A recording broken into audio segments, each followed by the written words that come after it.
희년의 날을 선포하라. 자, 한 목소리로 같이 봉독합니다.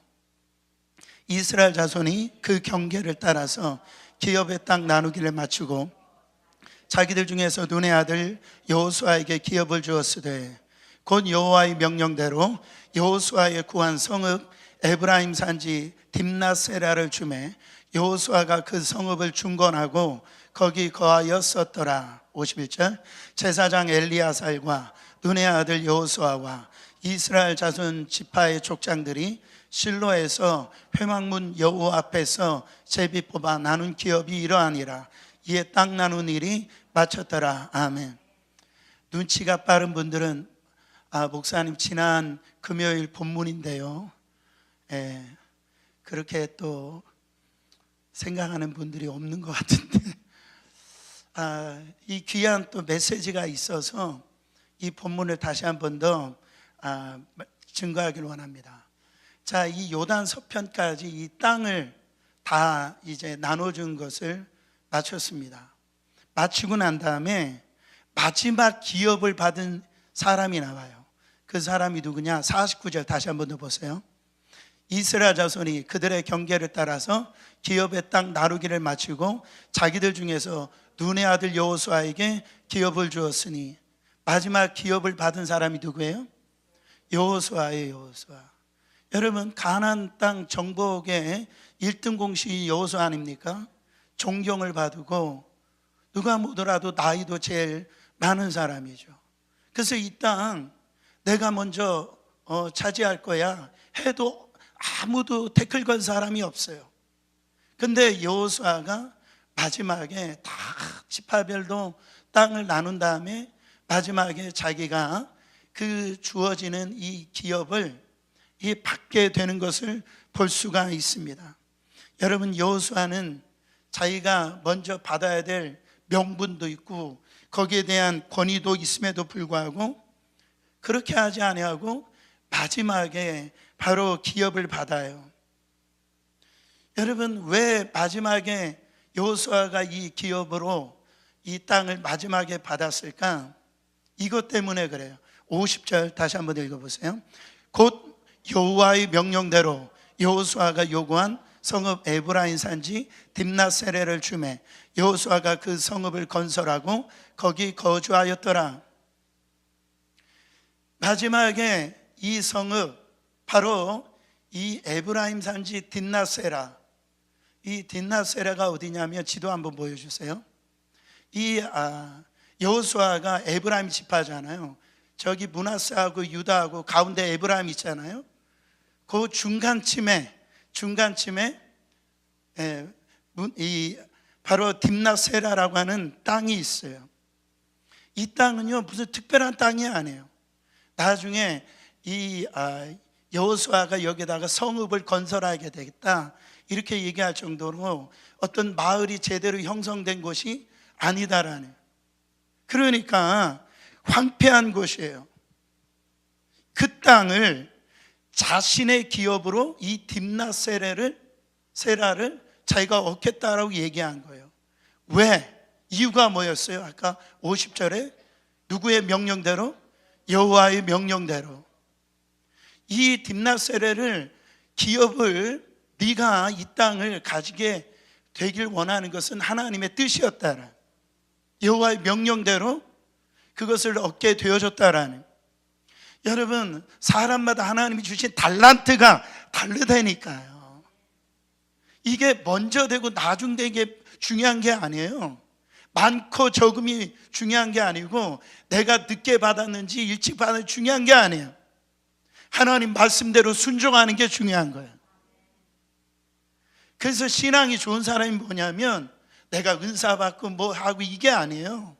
하나님 말씀에 순종하는지 안 하는지를 보면 이 사람의 신앙의 수준을 알 수 있어요.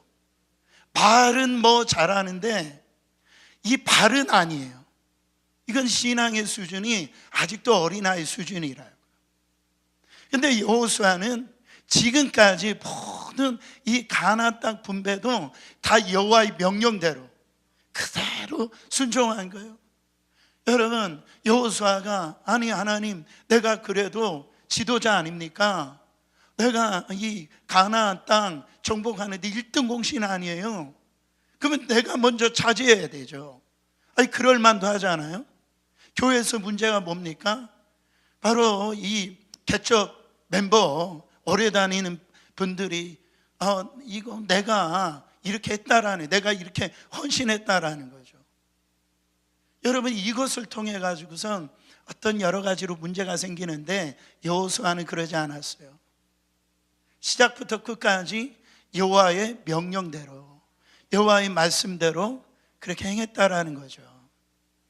여러분, 여기에 또한 굉장한 중요한 의미가 있습니다. 그래서 딥낫세라라는 곳이 성경에 딱 2번이 나오는데, 바로 오늘 여호수아서 19장하고 나중에 여호수아서 24장에 가보면 나옵니다. 그 30절에 보면, 30절 읽어보세요. 그들이 그의 기업의 경내 딥낫세라에 장사하였으니 딥낫세라는 에브라임 산지 가하스산 북쪽이었더라. 그들이 그를 누구예요? 여호수아를 이제 장사를 지냅니다. 여호수아가 죽어가지고 딥낫세라에 장사를 해요. 근데 여러분, 그 자기 기업의 땅에 지금 묻힌 거예요. 근데 한 군데 어디서 더 나오냐면은 사사기 2장 9절에 보면은 다른 지명이 나옵니다. 무리가 그의 기업의 경내 에브라임 산지 가하스산 북쪽 딥낫 헤레스의 장사였고, 지금 아까 딥낫세라에 여호수아를 장사했다 그러죠. 사사기는 어디에다 장사했대요? 딥낫 헤레스의 장사였다라는. 이상하죠? 왜 지명이 바뀌었을까요? 이거는 여호수아가 원래 이름은 딥낫 헤레스였어요. 근데 이 여호수아가 딥낫 세라로 이름을 바꾼 거예요. 여러분, 여호수아가 딥낫 헤레스라고 하는 이 지명을 왜 딥낫 세라로 그렇게 이 땅을 바꿨을까? 이름을 바꿨을까? 그거는 이유가 있어요. 여러분, 가나안 땅에는 신들이 많아 있었습니다. 우상신들이 많아 있었어요.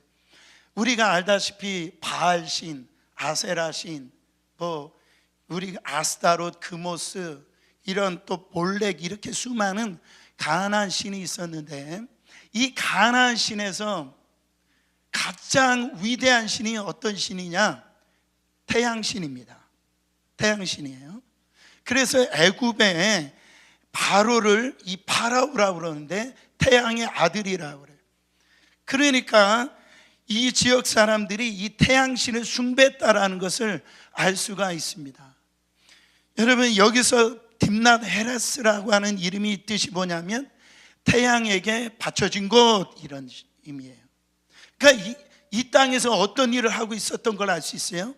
태양의 그 우상 숭배하는 그런 이 땅이었던 것을 알 수가 있어요. 근데 여호수아는 이 딥낫 헤레스를 이름을 딥낫 세라로 이름을 바꿉니다. 딥낫 세라라고 하는 이름의 뜻이 뭡니까? 열매가 많은 것, 또 열매가 퍼지는 것, 그런 의미를 지금 뜻하고 있어요.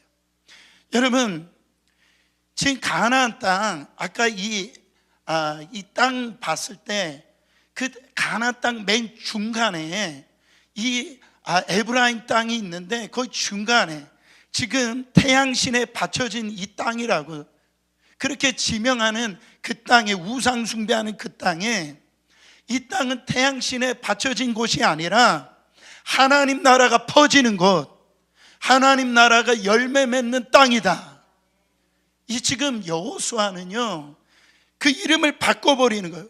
그러니까 하나님 나라가 확장되는 곳, 하나님 나라 열매가 맺히는 곳이 되기를 원했다라는 거예요, 여호수아가. 여러분, 그러니까 여호수아는 자기가 받은 기업, 자기가 받은 지금 이 기업을 어떻게 생각했느냐? 자기가 열심히 리더가 되어서 수고해서 노력해서 얻은 어떤 공로, 애씀으로 얻은 이런 이 분기 땅으로 생각하지 아니하고요, 그 이 땅 지금 우상에게 바쳐지는 곳이고 우상 섬기는 곳이지만 이 땅을 바로 하나님 나라에 확장하는 곳으로, 하나님 나라의 그 열매가 맺혀지는 곳으로 그렇게 받아들이고 이름을 바꿨다라는 거죠. 여러분 얼마나 귀합니까? 얼마나 귀해요. 우리는 단순하게 내가 하나님 앞에 복받은 정도가 아니라 내가 이 가정에 보내준 거, 이 직장에 가게 된 거, 이 교회에 하나님께서 나를 보내주신 거, 때로는 내가 살아가는 곳곳에 있어서 정말 다른 사람이 볼 때 이 땅 아무런 것 같지도 않고 내가 받은 거 아주 적은 것이라 할지라도 거기서 원망 불평하는 것이 아니라 그 가정을 하나님 나라로 퍼지게 만들고 하나님 나라의 열매를 맺히는 그런 곳으로 이 여호수아는 생각을 했다라는 거예요.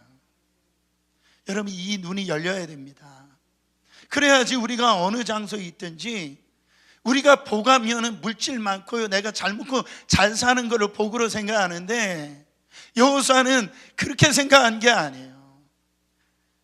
이 마지막 하나님께서 자기에게 주신 이 땅 누구도 바라보지 않고 어떻게 보면은 정말 사람 살기도 이 척박하고 알아주지 않는 땅이지만 그 이름을 바꾸면서 주님 이 땅을 통해서 하나님 나라가 퍼지기를 원합니다. 하나님 나라의 열매가 맺혀지기를 원합니다.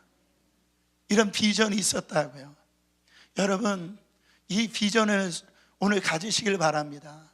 어떤 환경이 있든지 이 가정, 교회에 있든지 어느 곳에 있든지 주님 이곳에서 하나님 나라가 확산되어지기를 원합니다.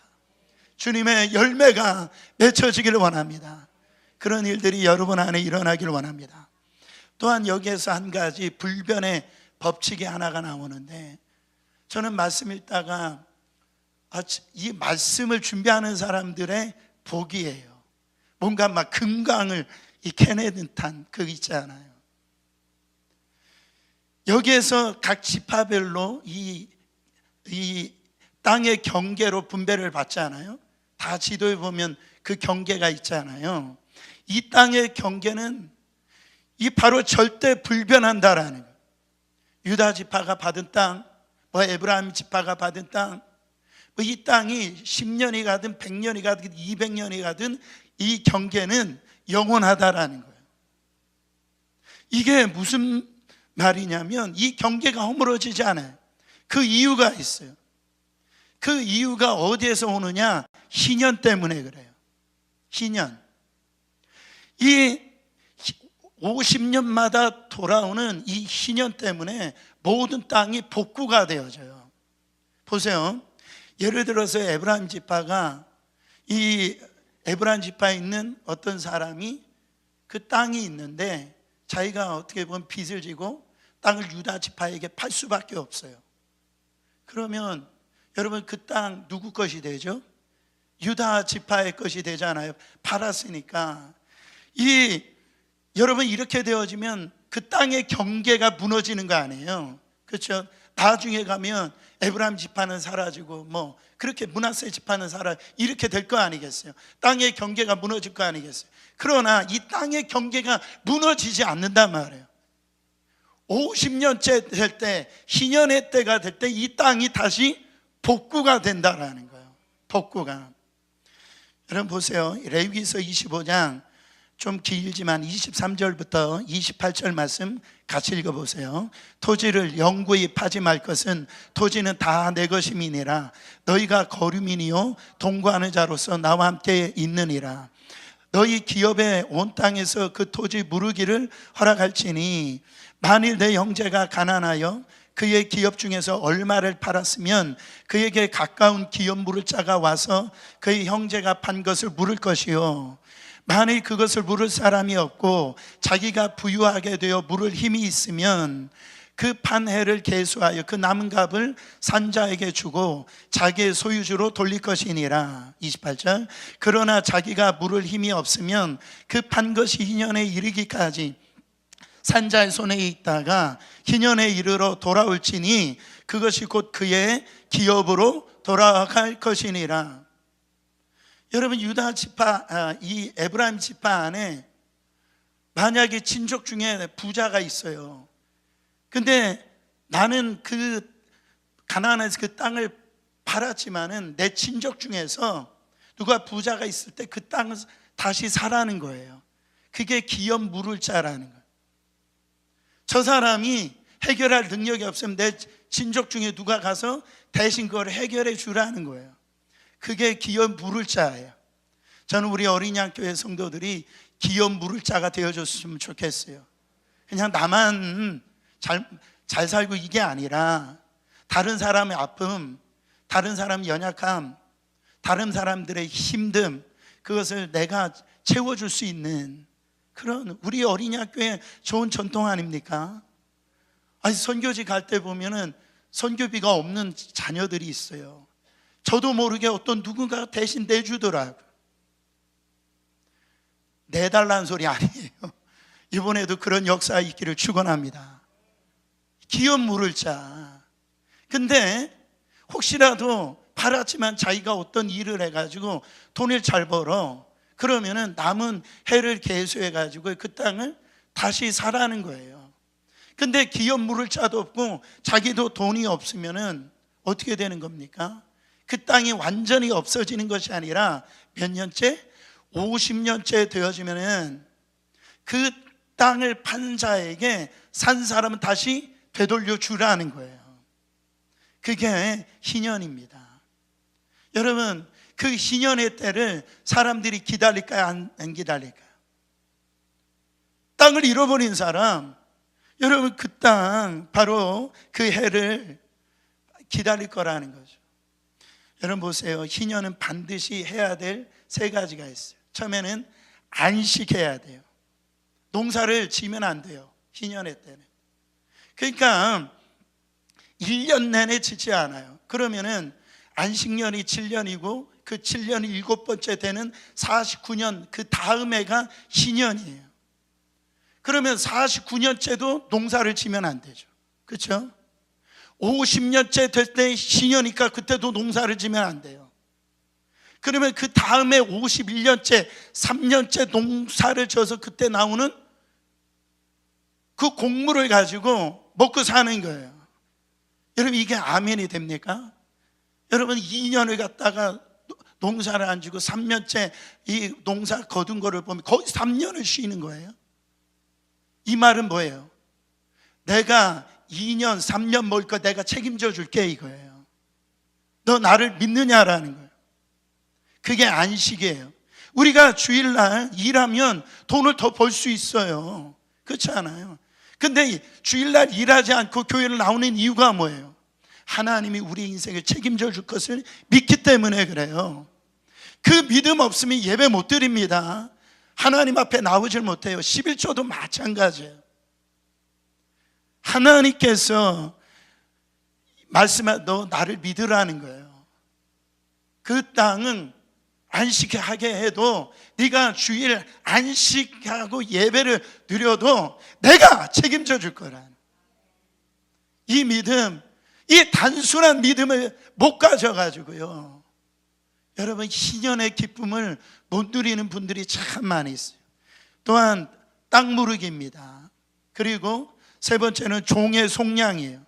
그러니까 잃어버린 땅이 있으면은 다시 되돌려줘야 돼, 되찾아야 되고, 만약에 이 땅이 없어가지고선 이제 그것 때문에 갚을 능력이 없어 자녀들을 또 이렇게 노예로 팔려나가는 일이 있었는데 50년째 되어지면은 이제 그 종이 되었던 이 자녀들을 원래 부모한테 되돌려줘야 되는, 그걸 종의 속량이라고 합니다. 여러분, 그 일이 바로 50년, 희년째 되는 일이 오는 거예요. 그러니까 희년이라는 게 뭐냐? 원래의 모습으로 되돌아오는 것, 그게 희년이에요. 희년이 뭐라고요? 원래 모습으로 되돌아오는 것, 그게 희년입니다. 그러니까 잃어버렸던 땅도 다시 돌아오고, 또 잃어버렸던 나, 종이었던 나도 이제는 자유자로 돌아오는 것이 희년이라. 사랑하는 성도 여러분, 이스라엘 백성들이 이제 첫 번째 전쟁이 바로 어떤 전쟁이죠? 가나안, 바로 여리고성 전쟁입니다. 여리고성 어떻게 무너졌어요? 하루에 한 바퀴씩 돌고 마지막 날 7바퀴 돌았다고 무너졌어요? 거기까지 해서 무너지지 않았어요. 바로 어떤 사인이 있을 때에, 그때 외치라고 했을 때 무너졌어요. 어떤 사인인가요? 여호수아서 6장 4절 보세요. 제사장 7은 일곱 양강나팔을 잡고 언약궤 앞에서 나갈 것이요 7번째 날에는 그 성을 7번 돌며 그 제사장들은 나팔을 불 것이. 7이라는 수는 완전수예요. 여러분, 여기에서 양강나팔을 잡고 제사장이 불 때, 그때 바로 이 여리고성이 이제 결국 무너지는데, 여러분, 이스라엘에게는 그 나팔이 두 종류가 있습니다. 첫 번째는 이 쇼파르라고 하는 이 단어와 하초체라고 하는 이 두 나팔이 있는데, 이 하초체라고 하는 금속 나팔이에요. 이 하초체는 언제 부느냐면 전쟁이 일어날 때 금속으로 돼서 삑 하고 하는 아주 급한 이런 소리를 내가지고 이제 전쟁이 일어났다라고 이렇게 사인을 줄 때 이 하초체라고 하는 나팔을 불어요. 이 쇼파르라고 하는 이 나팔은 양의 뿌리로 만든 나팔인데요, 언제 이 나팔을 부르냐면 절기가 시작될 때, 절기가 끝날 때, 뭐 대속죄일 때, 그때 이 쇼파르라고 하는 이 나팔을 뭉 하고 이렇게 불어요. 그래서 이 나팔 두 개가 이 다른 역할을 하는데, 여호수아서 6장 여리고성은 이 지금 어떤 일이 일어나고 있어요? 여리고성 전쟁. 지금 전쟁이 일어나고 있어요. 그럼 여리고성 전쟁 때는 어떤 나팔을 불러야 돼요? 자, 잘 따라오세요. 어떤 나팔을 불러야 돼요? 전쟁일 때 하초체라고 하는 그 나팔을 불어야 되잖아요. 근데 성경에 보면은 어떤 나팔을 불어요? 쇼파르라고 하는 나팔을 불러요. 굳이 쇼파르라고 하는 나팔을 불러요. 그냥 양강나팔이라고는 단어를 안 써도 돼요. 왜? 쇼파르라고 하는 단어에 양강나팔이라는 의미가 다 들어가 있으니까. 근데 왜 거기에서 양강나팔이라고 하는 이 쇼파르라고 하는 이 나팔을 불었을까요? 희년 때문에 그래요. 희년 때문에. 지금 이 가나안 땅에 있는 우상을 섬기고, 지금 이 가나안 땅은 원래 하나님 거였어요. 그래서 이 가나안 족속에게 지금 얘기를 하는 거예요. 가나안에 있는 족속들아, 죄의 묶임을 받고 살고 있고 우상에게 절하고 있는 이 너희들아, 그 묶임에서 더 이상 살지 말고 바로 이제 떠나라는 거예요. 자유의 몸이 되라는 거예요. 나에게로 돌아오라는 거예요. 그 선포로 이 나팔을 분다라는 거예요. 여러분, 신년이 뭐라고 그랬습니까? 원래의 모습으로 돌아오는 거예요. 원래 이 가나안 땅도 하나님 것이었어요. 여러분, 이 땅 합법적으로 지금 마귀가 점령하고 있지만 이 땅 누가 만드신 거예요? 하나님이 만드신 거예요. 여러분, 우리 일을 누가 만드셨어요? 하나님의 형상대로 하나님이 만드셨어요. 근데 우리가 죄를 지음으로 말미암아 아담과 하와가 따먹지 말라라는 선악과를 따먹고 자기 욕심, 내가 하나님처럼 되려고 하는 그런 교만, 불순종으로 인해서 죄가 들어옴으로 말미암아 하나님과의 관계가 깨져버렸다. 그래서 인간의 윤리나 노력이나 행위로는 절대 하나님 앞에 나갈 수가 없었어요. 그 인간이 하나님 앞에 나가려고 막 바벨탑을 쌓고 그러잖아요. 그렇게 쌓는다 한들 뭐 불공을 드리고 뭐 108번뇌를 한다라고 한들 하나님 앞에 나갈 수가 없는 거예요. 여러분, 지금 가나안을 향해서 너희들 이제 이 종의 묶임의 그 삶을 이제 청산하고 나에게 돌아오라는 거예요. 이건 뭡니까? 지금 은혜의 선포를 하고 있는 거예요.